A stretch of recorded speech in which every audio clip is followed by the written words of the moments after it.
마태복음 21장 1절부터 11절까지의 말씀을 교독합니다. 그들이 예루살렘에 가까이 가서 감람산 벳박에 이르렀을 때에 예수께서 두 제자를 보내시며 이르시되 너희는 맞은편 마을로 가라. 그리하면 곧 매인 나귀와 나귀의 새끼가 함께 있는 것을 보리니 풀어 내게로 끌고 오라. 만일 누가 무슨 말을 하거든 주가 쓰시겠다 하라. 그리하면 즉시 보내리라 하시니 이는 선지자를 통하여 하신 말씀을 이루려 하심이라. 일렀으되 시온 딸에게 이르기를 네 왕이 내게 임하나니 그는 겸손하여 나귀 곧 멍에 매는 짐승의 새끼를 탓도다 하라 하였느니라.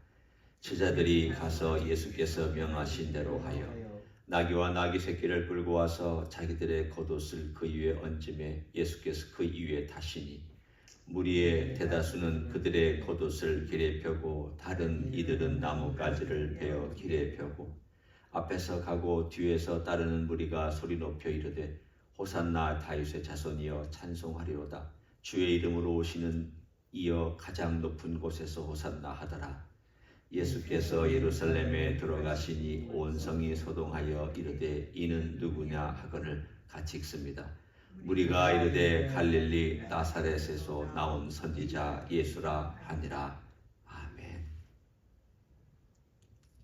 예수님께서 예루살렘에 입성한 이 이야기는 워낙 유명하고 또 여러분들이 잘 아는 그런 이야기입니다. 먼저 이런 질문을 한번 우리가 하면서 말씀을 시작하고자 합니다. 왜 예수님은 예루살렘에 이렇게 공개적으로 입성을 하셔야 했는가? 왜 그전에는 하시지 않다가 이때 이렇게 하셔야 했는가? 이게 무슨 뜻인가? 물론 우리의 나름대로 이런 이유가 있고 이런 이유가 있고 이런 이유가 있다라고 우리가 얘기할 수 있지만 이 모든 것들에 대한 가장 기본적인 것들부터 우리가 한번 잠깐 살펴봅니다. 왜 예루살렘입니까? 예루살렘은 다윗이 자신의 도성을 삼은 성입니다.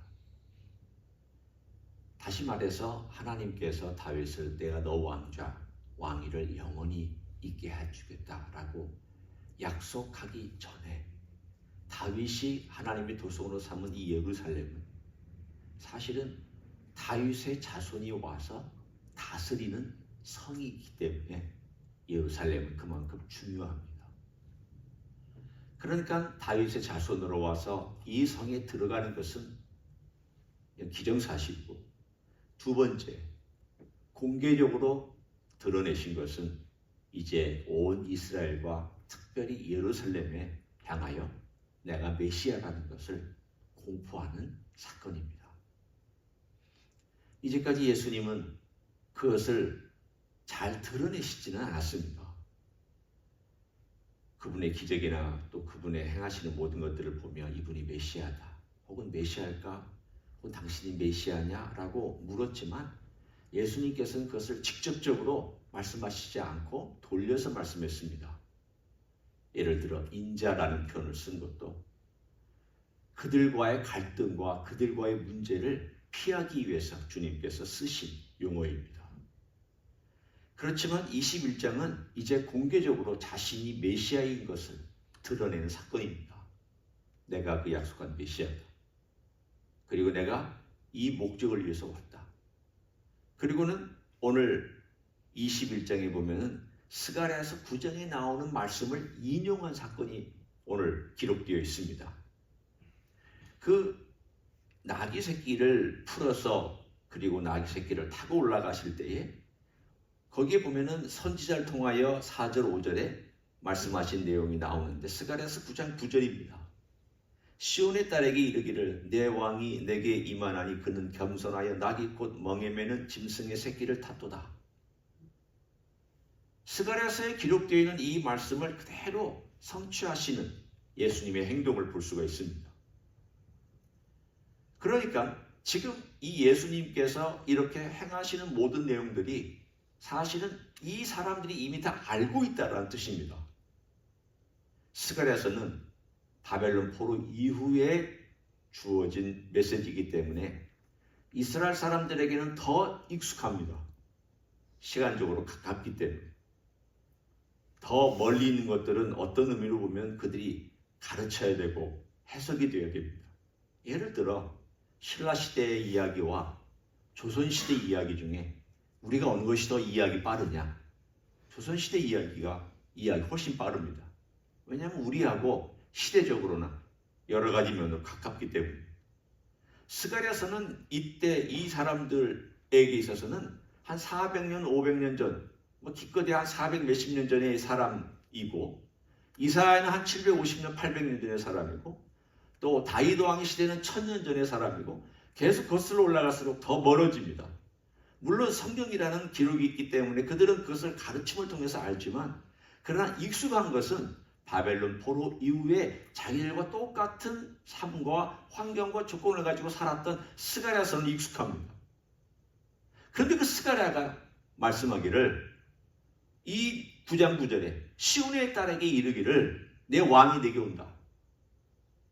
분명히 너의 왕이라고 표현하고 있습니다. 너의 왕이 온다. 그런데 그 왕이 나귀를 타고 온다. 그래서 사람들은 생각을 했습니다. 아, 이것은 왕이 평화의 목적을 위해서 오시는 거구나.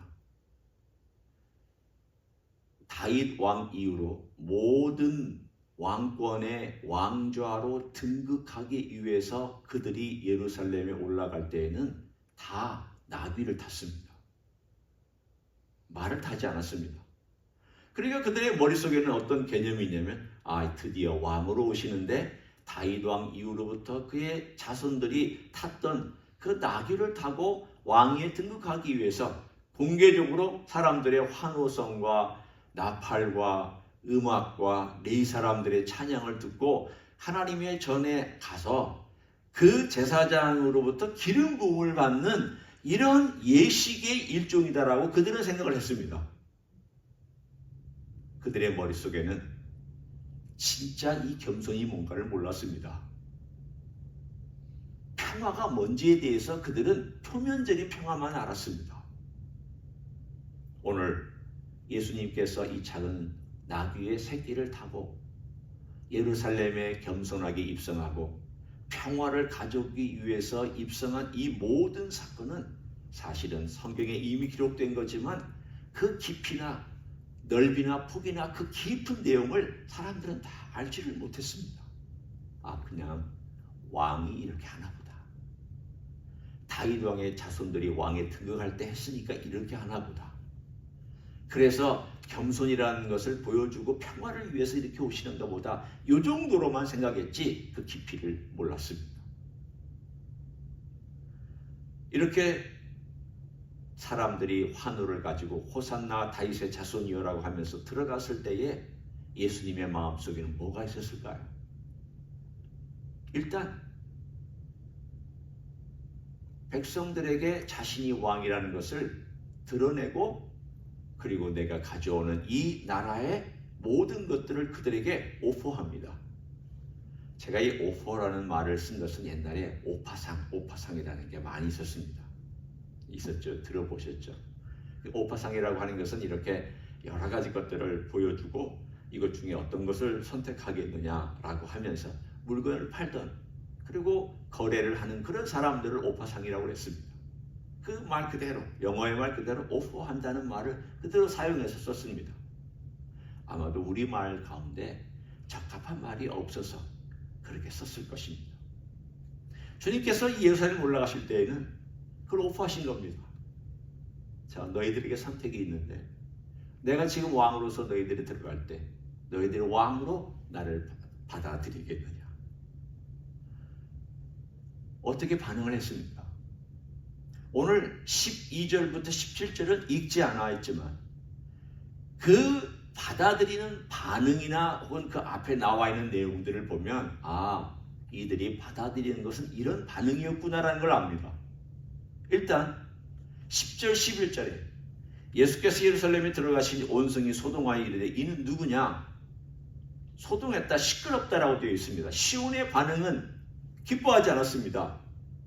5절에 보면 시온의 딸아기 이르기를 내 왕이 내게 애만하니 이렇게 하면서 그 스가랴서에 나와 있는 것은 내 딸이고 기뻐하는 그런 표현들이 나오는데 여기서 나와 있는 표현들 보면 전혀 기뻐하지 않습니다.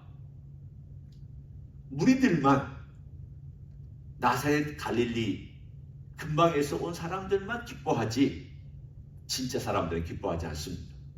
거기다가 12절부터 17절을 보십시오. 읽지 않았지만 거기에 나와 있는 내용들 여러분 잘 아시는 것처럼 예수님께서 그 성전에 들어가서 강도의 소굴로 만든 그곳을 뒤집어 엎고 그 모든 비둘기 떼 양떼들을 다 쫓아내는 그런 이야기입니다. 이 이야기가 왜 나왔느냐? 다른 목적도 있습니다. 예수님의 열심, 하나님의 성전을 사랑하는 마음, 그리고 예수님께서 성전을 소중히 여기는 마음, 이거 있습니다. 앞에 있는 사건하고 연결해서 보면 무슨 연결이 되겠습니까? 다른 게 아닙니다. 성전이 이만큼 오염되어 있다는 것을 말합니다. 뭘 말씀하고 있습니까? 그들의 하나님을 향한 열심과 헌신이 오염되어 있었고 하나님이 마음에 없었다는 뜻입니다. 바꿔 얘기하면 예수님은 그들에게 하나님 나라를 오퍼했습니다. 그런데 이들의 마음은 오염되어 있는데 한참 오염되어 있습니다. 세상과 돈과 명예와 권력과 이익과 온갖 것들로 오염되어 있습니다. 가장 핵심의 내용이 뭐냐면 성전이 오염되어 있는 것입니다. 성전은 중요하잖아요. 그들에게 있어서 가장 신앙의 핵심이었는데 이 신앙의 핵심이 오염되어 있으니까 예수님께서 오퍼해도 이게 받아들이겠습니까? 받아들여질 수가 없죠. 하나님 나라는 가까이 와서 예수님께서 네 왕이 여기 와 있다 라고 하는데도 이들의 마음은 돈과 이익과 권력에 집중되어 있으니 왕이 와서 제공한들 이들의 마음이 받아들일 수 있었을까요? 받아들일 수 없었죠. 여러분 하나님 하시는 일은 일방적으로만 하시지 않습니다. 하나님께서 그러면 예수님께서 십자가에 죽으시는 것이 이들이 만약에 받아들였다면 어떻게 됐을까요? 저는 모릅니다. 그러나 예수님께서 오퍼하신 것만 틀림이 없습니다. 그들에게 너희들 정말 받아들여야 된다라고 말씀하신 건 틀림없습니다. 그러나 안 받아들였습니다. 나중에 예수님께서 예루살렘을 보면서 우셨던 사건을 생각해 보십시오. 내가 너를 품으려고 했다. 암탉이 병아리를 품으려고 내가 얼마나 애썼느냐. 너희들이 거절했다. 이 이야기는 뭘 얘기하고 있습니까? 인간이 이렇게 반응할 수 있구나. 그리고 인간이 이렇게 반응했기 때문에 그 다음 하나님께서 그 다음 조치로 이런 일을 행하셨구나. 그런데 그게 하나님의 신비였습니다. 인류를 위해서 주님께서 십자가를 치신 그 신비가 이스라엘의 중심이 예수님을 받아들이지 않는 걸 통하여서 이루어졌다는 것이 인간 역사의 아이러니이기도 하고 신비이기도 하고 놀라움이기도 합니다. 이걸 어떻게 이해할까? 이해가 안 됩니다. 하나님은 일방적으로 모든 걸 막 처리하시는 분이 아니라 인간의 반응과 인간의 행하는 모든 일들을 다 감안하시고 아시고 그리고 그것들을 다 헤아리시면서 이 일들을 일으키셨다라고 바울이 그래서 이 일을 하나님의 신비요 하나님의 그 놀라움 때문에 자기는 이걸 다 깨닫지를 못한다고 그래서 찬양할 수밖에 없다라고 로마서 11장 마지막에 보면 나옵니다. 그의 부유함이요 그의 지혜의 부유함이요 그의 놀라움이요 찬양드릴 수밖에 없다. 왜? 가장 하나님의 섭리를 많이 깨달은 바울조차도 하나님께서 행하시는 일이 너무 신명합측해서 눈으로 잘 안 보이고 잘 느껴지지가 않고 하나님께서 알려주신 만큼은 그가 기록해서 우리들에게 전달해 줬지만 이게 너무 놀랍다. 우리가 우리 주님의 오심을 거부했더니 그 거부한 것이 오히려 이방인에게 복이 되었고 그 이방인에게 복이 된 걸 통하여 다시 또 언젠가는 유대인들에게 복으로 다가오는 이 하나님의 프로그램과 섭리가 이거 너무 놀랍다. 그 이야기를 로마서 9장, 10장, 11장에 해주고 있습니다. 오늘 바로 그 이야기의 출발이 21장입니다.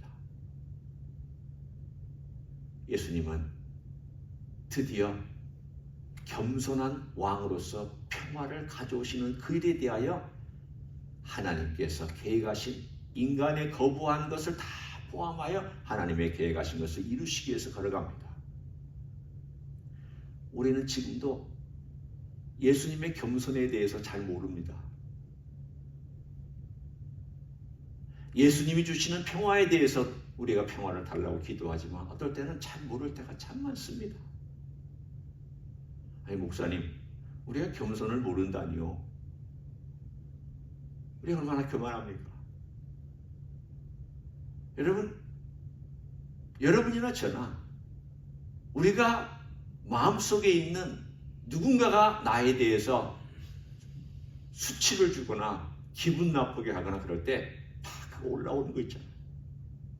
어떻게 네가 나를 말은 하지 않고 혹은 말을 할 수도 있고 말을 안 할 수도 있지만 어떻게 네가 나를, 그럼 그게 뭐냐면 내 마음속에 내가 인정받아야 되는데 인정받지 못하는 것에 대한 마음에 울분이 있고, 이거를 울분으로 표현할 때 이것을 사람들에게 나타나기도 하고 안 나타나기도 하지만 그런 마음이 있습니다. 가만히 생각해 봅니다. 어떨 때는 그게 인간의 당연한 반응이기도 하지만 많은 경우에는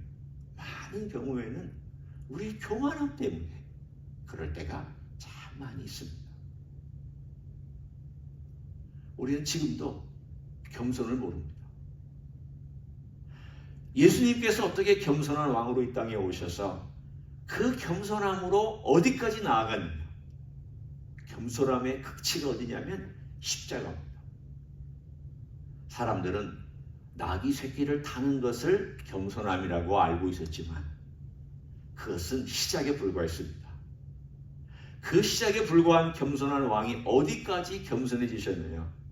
십자가를 지시고 수치를 당하시고 남의 죄를 다 뒤집어 쓰고, 우리의 죄죠, 나의 죄죠, 다 뒤집어 쓰고 오해받고 창피당하고 무시당하고 멸시당하고, 그리고 심지어는 죽음까지 이르렀을 때까지도 변명하지 아니하고 원망하지 아니하고 저주하지 아니한 거기까지가 겸손입니다. 그 겸손 앞에 우리가 겸손이 아니잖아요. 우리가 그 겸손 앞에 겸손을 실천하지 못하잖아요. 우리 주님은 그 겸손까지도 오늘 보여주고 있습니다. 몰랐죠. 제자들도 몰랐고 아무도 몰랐습니다. 인생에 깨달을 수도 없었고, 심지어는 우리는 예수님께서 나를 위하여 그렇게 겸손히 십자가 지셨다는 걸 알면서도 지금도 겸손을 실천하지 못하고 있잖아요. 그런데 주님께서 이 겸손을 우리들에게 나를 위해서 해주신 것은 물론 내가 그 길을 걸어가라고 길을 열어주시고 십자가로서 용서해 주시고 그 길을 걸어가라고 해주신 것뿐만이 아니라, 봐라, 이게 겸손이다, 내가 간 길이다, 그러니 너도 따라와라. 좁으면 좁은 길 어렵습니다. 어떨 때는 한편으로는 예수 믿는 게 참 복이다. 나 참 어떻게 해서 예수 믿게 됐지? 내가 어떻게 하나님 아버지를 모시고 내 삶 가운데 어떻게 내가 주님을 믿게 됐지? 감사하고 놀랍죠. 귀하죠. 또 다른 한편으로는 내가 좁으면 좁은 길로 가야 되는데 내가 겸손의 삶을 살아야 되는데 참 못 산다. 너무 나는 거기하고 멀다. 내 속도 멀고 내 겉으로도 또 멀고, 이게 어떻게 내가 이 겸손을 따라 살아갈 수 있느냐. 한편으로는 좌절할 때도 있고, 다른 한편으로는 막막해서 힘들 때도 있습니다. 그렇지만 그런 괴리와 갈등에도 불구하고 주님께서 내 곁에서 도와주시니까, 내 곁에서 그 겸손의 길을 걸어가라고 지금도 역사해 주시니까 내가 가지. 내 힘으로 겸손은 절대 이루지 못합니다. 절대 이루지 못합니다. 겸손한 사람도 은근히 보면 이 안에 자기의 아집이 많고 나는 이것만큼은 내가 놓치지 않겠다라고 하는 것들도 많습니다. 인생은 그렇습니다. 그러나 겸손과 거림은 나 같은 인생도 주님께서 같이 가자. 내가 너를 돕는다. 내가 십자가에서 죽기까지 겸손을 실천했다. 나와 함께 멍에를 메고 내게 배우라. 어디까지의 겸손입니까? 십자가에 죽으시기까지 겸손하셨던 예수님의 겸손을 배워라. 배워라. 배워라. 우리 주님께서 오늘 이 길을 거시면서 우리에게 가르쳐 주시는 이 겸손이 우리의 삶 가운데서 실천되는 하루하루가 되시기를 예수님의 이름으로 간절히 축원합니다. 기도하겠습니다. 주님, 우리는 겸손하고 참 거리가 먼 인생들입니다. 겸손한 것처럼 겉으로는 행동할 수 있지만 그 깊은 동기와 마음속까지도 겸손한지 아무리 생각해봐도 그렇지 못할 때가 너무 많습니다. 우리 예수님은 겉으로나 속으로나 삶으로나 행동으로나 말씀으로나 마음으로나 모든 면에서 겸손하셨습니다. 그래서 나는 마음이 온유하고 겸손하다고 주님은 말씀하셔도 아무런 문제가 없는 주님이십니다. 감사합니다. 이런 주님과 함께 멍에를 메고 주님을 배우기를 원합니다. 주님이 가르쳐 주시기를 원합니다. 알려주시기 원합니다. 실천할 수 있기를 원합니다. 겸손의 삶을 살아갈 수 있도록 도와주시기를 원합니다. 그 목적을 위해서 예루살렘에 올라가셨고 그 목적을 위해서 예루살렘에서 배척당하셨고 그리고 갈보리 언덕에서 십자가 지셨고 모든 고난과 수치와 모멸과 고통을 다 당하시고 가장 낮은 자리, 가장 겸손한 자리까지 기꺼이 나아가셨던 그 예수님의 마음을 배울 수 있도록 축복하여 주시옵소서. 이제는 우리 구주 예수 그리스도의 은혜와 하나님 아버지의 극진하신 사랑과 성령 하나님 교통하심의 역사가 마음이 온유하고 겸손하신 예수님을 배우며 평생 동안 겸손을 실천하며 살기를 소원하는 이 자리에 참여한 모든 종들 위에와 주의 임재 히스교회 위에와 이미 교회들과 한국교회들과 선교사님들 위에 이제로부터 영원히 함께 하실지어다. 아멘.